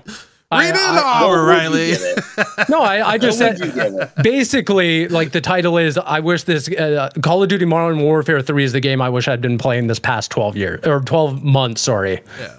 Oh. Because Modern Warfare 2 was like a pile of doo-doo in my opinion. Like it just missed on every single component, and I feel like Modern Warfare 3 is doo-doo. I hope we wrote that in there. I should go back in. I should go back in and edit it right now. MW2 was a pile of doo-doo. This was a pile of doo-doo. MW doo-doo. Yeah, I will say I have not. I've talked about it before. I'm not a COD player, but my favorite moment was last night at the Bell Gaming Zone. They had a free play area, and there was one screen with the Call of Duty game on it, and you could like play it. And someone did like a 360 no scope, not gonna lie, and then immediately in the chat went sniped on the Jumbotron, and that's so far my favorite moment in this game. What an absolute unit. Yeah, that is. Holy, that's amazing. And I'm just like, that's the COD that I always heard about growing up. That's the energy. It's still there. Yeah. Well, this was a stacked episode, a really great episode. Sammy, what's going on for your week? I'm starting a new job soon, so now I have to figure out when to put everything else in. So yeah, a lot of restructuring. If I don't stream for a while, I'm sorry, everyone. I got to figure it out. But yeah, new adventures. Oh, congrats! Thank you. One day you'll finish Mirage. You know, one day. Steve Saylor, how about yourself? Playing some Nintendo. What's going on here? Oh no, I was just like, I couldn't comment on the Call of Duty stuff, so I was like, let me just distract myself a little bit. So what I figured I would do is I would actually sit down and actually pre-order Super Mario RPG that comes out at the end of the week. I'm looking forward to that, and then I'm also hopefully fingers crossed by Friday I can also buy the Analog Pocket 2. So I'm ready to go. That's my plans for this week. Treat yourself. From Walmart Canada, you get an exclusive keychain though. Ooh. Oh. Wait, is it decline it? No. It's a different keychain? Super Mario RPG character. RPG. Super Mario RPG. Oh. Well, okay, then I'll buy it off of Walmart. Yeah, I'll support my friends like that, instead of, everyone dogging on me about best ongoing game. That's fine. I was with you, Steve. I'm on your side. Don't you worry. Thank you. Anyway, actually, yeah. So also on my other channel, Blind Gamer Steve, or my YouTube channel, Blind Gamer Steve, I have actually put up my entire playthrough of Alan Wake 2 from beginning to end. So if you want to see like how I reacted to certain moments, I actually counted. There were 47 jump scares that got me because I actually clipped out on every single one of them. So I'm gonna make that into like a master cut. How about that old lady one, eh? Oh, fuck her! That was next level, though. Oh my god! That was probably the one that like freaked me out the most because she had so many jump scares and I hated every single one of them. And also the room 666 too. That one got me. I saw your video clip of that one. Alan really put you in a false sense of security and then just got you, eh? That's the whole game. They literally put you in a false sense of security, and then then they get you, and I'm like, fuck you. Anyway, so I'll actually have a full video on my main YouTube channel about the accessibility of it. Let's just say, spoilers, accessibility is not great, but there is a feature that I really, really, really want to talk about that actually is really good for accessibility. So that'll be coming out hopefully either by the end of this week or early next. So yeah. Awesome. And Steve Monday. Yeah, so by the time that everyone is listening to this, my Call of Duty Modern Warfare 3 review will be out there. And yeah, I'm looking forward to Super Mario RPG. That's going to be a lot of fun. A long time coming for someone who's been dying for more Geno and Mallow. And yeah, then I got some, tech stuff as well, holiday gift guides and whatnot. So keeping me busy these next couple weeks. 'Tis the season. Yeah, 'tis the season for sure. But you can keep up with me everywhere on the internet at sfigvari. Yeah, if you have that link for your review, throw it in the chat, and I'll put it in the description as well for us. Dope. So, Yeah, I will. Yeah, and Riley, how about you? Well, Super Mario RPG comes out Friday. Stu mentioned that. I can't wait to play it. The reviews are out now. I think it's at an 83 on Metacritic, which is totally where I think it should be at based on the early previews and stuff. So we're excited to play that. And we have our second wave of Black Friday deals going live in 3 hours. So nice. A little bit of work after this. Yeah. Oh. But good, like good work. Everything's fun. Everything's starting to come together, and we have a lot of cool stuff still to come as well that we're working on. Cool. Yeah, everyone's starting a Black Friday deal so early. Like, I think someone started last week. Yeah. Like, come on, guys, give us a chance. Here's the thing, though. Black Friday is it's coming up fast. It's technically next week, I think. Next week. Yep. Yeah. So wild, absolutely wild. For myself, I never played Alan Wake the first one, so I'm playing the first one right now, and I find it to be extremely hilarious. Just how clearly the game didn't age. I mean, it aged well story wise, but everything else, you're like, yeah, I can tell this is a 360 game and everything. But I'm still having a good old time with it. Are you playing the remaster or? I'm actually playing the original. Oh, okay. Okay. I don't know if the remaster. How much difference was that one? Like, a lot. Yeah, a lot. really. Like it feels like a modern or. Oh, okay. I mean, nothing's wrong with this the one. graphics are still kind of old-ish, but it's not as bad as like the or at least comparison. Like, it looked great on the 360, but it looks much better now. Yeah, I'm not saying like anything's not wrong with it, but I like just some of the dialogue where like Rose is like, "Hey, I have some information for you." He's like, "Okay, whatever," and he's like, "What an airhead!" I'm like, "What? You being so helpful? Why call her an airhead for?" Like, he's just like he's so mean. I find Alan. I'm like, no wonder your wife's missing. Like, I'll leave you too right now. It's so mean. Just wait till you hear some of the zingers from Barry. Did you say I'm spoiling a game from 2011, Sammy? I haven't played it yet. I got it as far as chapter 2, and I really, really did love it. Although I will say, after playing Alan Wake 2, I really want to go back and play Control, really badly. There's some ties there too, right?